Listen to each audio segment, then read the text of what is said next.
El presidente aseveró que aunque tuvo que negociar con el Fondo Monetario Internacional, no fue complaciente con el organismo. Recibimos un país que, como bien dijeron quienes me precedieron la palabra, estaba en default en moneda argentina y estaba en default virtualmente con la deuda que habían tomado. Una deuda que además tiene una característica singular.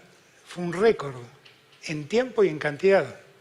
150.000 millones de dólares de deuda tomada en menos de 2 años. Impresionante.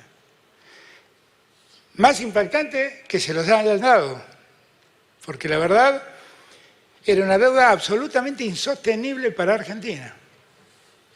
Cuando nosotros empezamos la discusión con los acreedores privados y con el fondo, la primera premisa que nos fijamos es: vamos a discutir la sostenibilidad de esta deuda. ¿Esta deuda ustedes entienden que fue dada a un país que podía sostenerla? Y conseguimos que por primera vez el Fondo Monetario hable de la necesidad de que las deudas sean sostenibles para poder ser exigidas. Y después vino la discusión con el fondo, que fue una discusión que se extendió por más de 2 años y que había que darla en el medio de la pandemia, con muchas dificultades y con muchas exigencias externas, porque lo que siempre hay que recordar es que cuando uno está en default con el fondo, lo que inmediatamente se genera es la restricción del crédito de todos los organismos.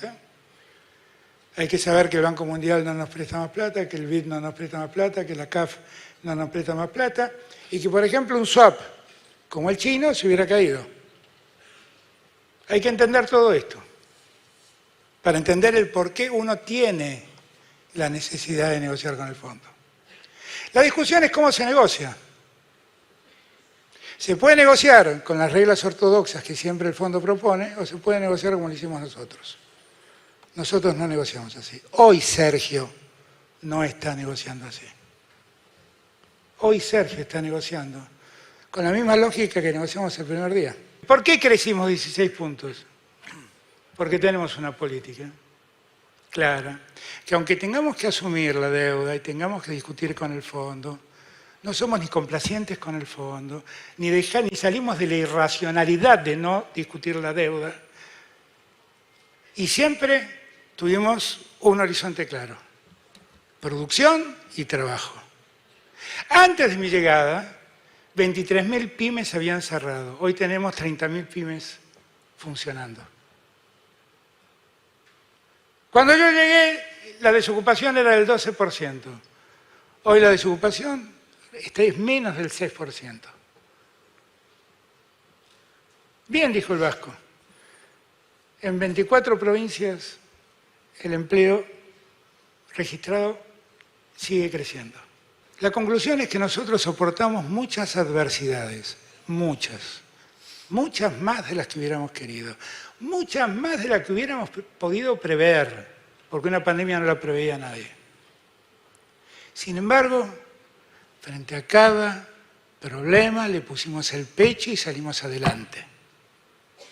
Y cuando salimos adelante con trabajo, con dedicación, pensando en los que producen y en los que trabajan. Los que dicen tener el remedio son los que trajeron la enfermedad. No nos equivoquemos. Y los que dicen ser el antisistema son los que más defienden el sistema. Esos que dicen que hay que tirar el Banco Central por la borda, que hay que dolarizar la economía, que hay que privatizar las calles de las ciudades, que hay que terminar con la escuela pública porque es un sistema de adoctrinamiento, esos son los que más defienden el sistema injusto que existe en el mundo actual. No se equivoquen.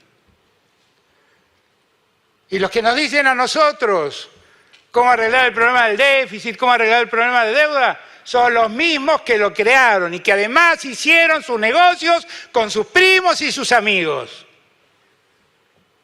Yo me voy con la tranquilidad de que ningún amigo mío hizo negocios.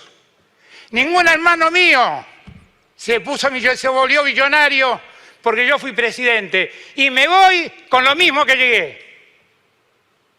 No se equivoquen, por favor. La discusión del presente es una discusión de la economía. pero es también una discusión del modelo de país que queremos construir. Es un modelo de país más justo el que queremos nosotros, es un país para pocos el que proponen ellos. Es un país que se incluya en el mundo el que queremos nosotros. Es un país súbdito de los poderosos el que ellos proponen.